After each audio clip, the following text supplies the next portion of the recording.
And now broadcasting live from the box that rocks, it's the Thrivetime Business Coach Radio Show. It's time for higher learning and higher earning, taking you to the top like we're hiking Mount Vernon. We're changing the mindsets like we're incense burning, passing on the magic like our name was Irvin, serving up that knowledge like I was a servant. And I cite what I say so you know I'm not a servant. It's Thrivetime Show, bringing the heat while fervent, giving it to you straight in a world that's swerving. Stacking the cash, making the dash, earning the plaques, bringing it back. Bring me the track so I can get up on the mic and speak the facts. Stacking the cash, making the dash, earning the plaques, bringing it back. Bring me the track so I can get up on the mic and speak the facts. All right, Thrive Nation, welcome back to the Thrivetime Show on your radio. Today we're talking about getting things done. It's so bizarre to me. It's so, cause I'm a different cat. I operate in a different worldview. But when somebody knows what to do and then they just choose not to do it, I struggle with that idea. I don't get it. And so what I decided to do was make a list of the things that I have helped my clients through over the years. They said, gosh, this was what was keeping me from implementing the proven system. So I'm going to read sort of a long-term excerpt from a Psychology Today article that just came out, and I would like for Dr. Sibley to break it down for us. So here we go. Cognitive capacity and overall brain power has significantly reduced when your smartphone is within glancing distance. Even if it's turned off and face down, according to a recent study, the average person is interrupted by their smartphone 85 times per day. 85 times per day. Dr. Sibley, is it shocking to you that people are struggling to get things done when they're interrupted 85 times per day? No. They're on their cell phones all the time. That is their entertainment. I turn my cell phone off when I go to work. That right there is a knowledge bomb that somebody, when I say somebody, everybody needs to hear. So, Jason, I want to get your take on this because for Elephant in the Room, you have a ton of customers that come in there as a super manager. You're managing. There's a constant stream of customers coming in, and someone might be running late. Someone's getting there early.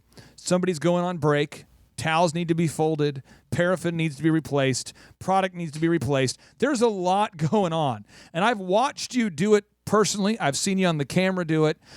You're very much engaged mentally the entire day. And I don't think you could even do the job if you were perpetually distracted. Can you talk to the listeners out there about your typical day at Elephant in the Room and all of the different things that you're trying to do at the same time as the front desk manager? Yep. So, case in point, yesterday we saw a record 110 clients. Wow. And on top of that, not only do we have to worry about keeping the clients happy, giving them the services that they pay for, but my day-to-day is I have paperwork that needs to get done.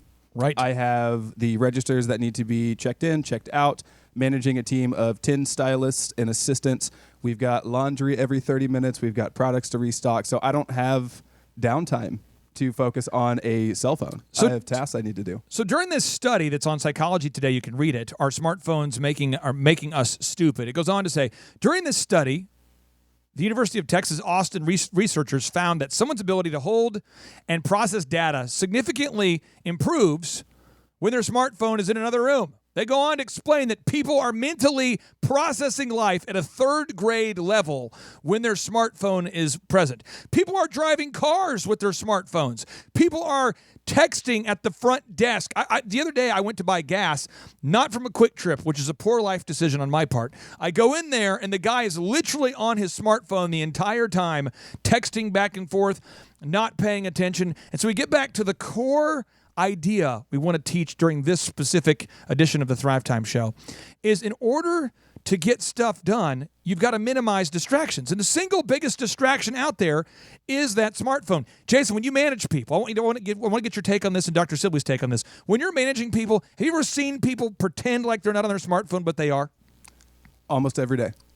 Isn't that amazing? It's insane. And they'll hold it kind of low and look down like, hey, what's going on? Oh, hey, and they make monkey brain statements. Oh. The monkey brain I love the monkey brain statements. You might say, Jason, hey, could you help me with the towels? They're like, yeah. And then they just stay right there continuing to text.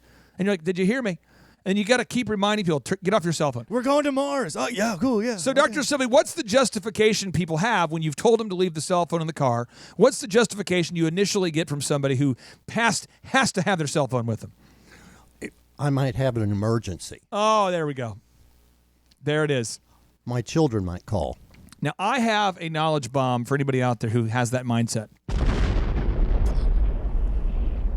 If you are saying the reason why you need your smartphone with you all the time is you might have an emergency, your entire life will be an emergency, and you will be one big burning fire, one big cluster of crazy, one big intention. You are going to be the most distracted, hyperactive moron, and you will fit into a category known as most people.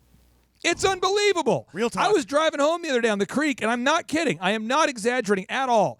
There's a person who went from the far left lane to the right lane to the left lane, right lane, and I drive slow, and I'm not a good driver, and I'm like, is this person hammered? But it's like 2 p.m. Right. And this person is like having a text battle with somebody, and then so I get off the creek. And I'm in line next to him. There's a Walmart there, and I had to go left. I thought I'm going to pull up next to him just to see what's going on.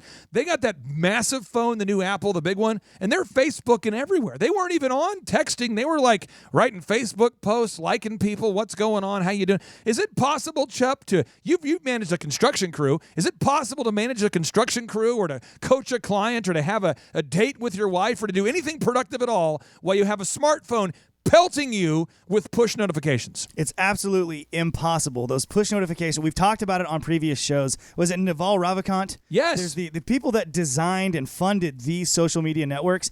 They call it the hamster wheel that you can't get off of. They did this stuff on purpose to distract you. And so these guys don't even use the platforms that they helped build. So it's on purpose designed to distract you and take your attention. So you have to turn those notifications off and just put the phone down. Turn it off, put it away. This is what Naval Ravikant says. This is a notable quotable. But the action item for you out there, Thrive Nation, is turn your smartphone off. Turn it off. Turn your mind on. Being present is a present. Chup, being present is a present. It's the circle of life. The circle of life. Being present is a present. This is what Naval Ravikant says, one of the early stage investors in social media as we know it. He says, I don't think modern science has good answers here. I think that the modern world is actually really bad. The modern world is full of distractions. Things like Twitter and Facebook are not making you happy. They are making you unhappy. You are essentially playing a game that's created by the creators, of which he was one, created by the creators of those systems. And yes, it can be a useful game once in a blue moon. You are engaging in the dispute and the resentment, comparison, jealousy, anger about things that frankly just don't matter. So if you're out there today and you say, I want to get something done, I want to get more done, action item for you, get off your smartphone. Say no to the smartphone and say yes to a proactive accountant. Go to hoodcpas.com during the break. Once again, if you're looking for a proactive accountant, go to hoodcpas.com during the break. Stay tuned. I remember my days back in the dorm room, tuned to the gloom like the temple of doom, overwhelmed with the doubts that try to consume my hope for the future that I could pursue. But from the mountaintop now I can conclude that you have what it takes if you want the view to. This is your year to thrive. Success you will find. Today is your day, and now is your time.